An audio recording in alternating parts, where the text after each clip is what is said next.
Today I'm going to do another video about 3D printing, and in my last video about this I talked briefly about how I made the model that I printed in a program called Blender. You can make 3D models in it, but it is very complicated and kind of hard to learn if you're new to it. Now that's not what I want to talk about in this video, because in this video I've decided to show you guys pretty much the easiest way that I've found to create 3D models quickly. And that, my friends, is with Microsoft Paint 3D. You may not know this, but if you have a Windows 10 device, then you should already have this program installed by default. So you can just press the Windows button and then type Paint 3D. Okay, there it is. And now click on New. And at the top, click 3D Shapes. Now this is where it gets cool. You can see here there's a lot of different shapes to choose from, and you can also draw on your own, and it has a 3D library as well. So let's say, for example, that I wanted to make a car, a 3D model of a car. Not necessarily to 3D print. We can do whatever we want with this, but just as a cool looking 3D model, how good is this software? Let's see what we can do.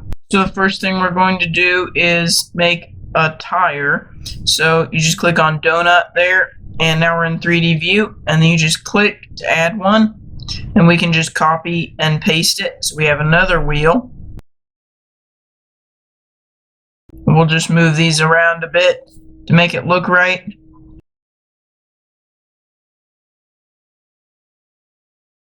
And then I select both of them and copy that, and then we can paste that, so then we'll have 4 wheels.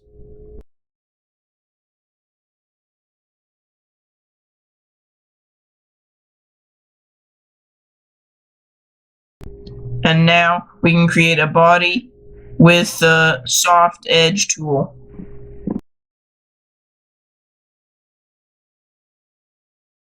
So now we can just draw out the whole body.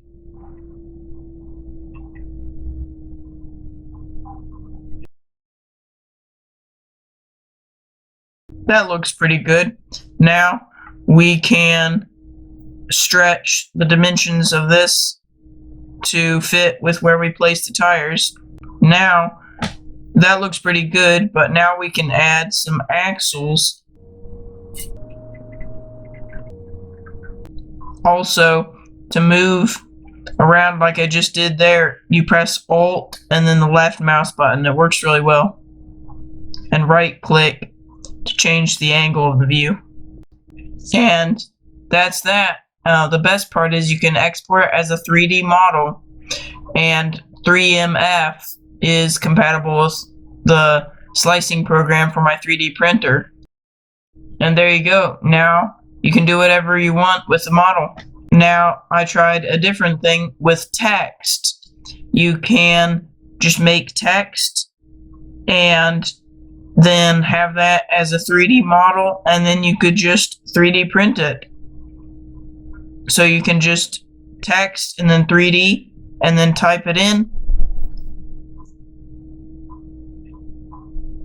And then save as 3D model, and then you just open it up in Cura and just scale it up a little bit to whatever size you want, and there you go. Now you can 3D print words too, very easily and quickly.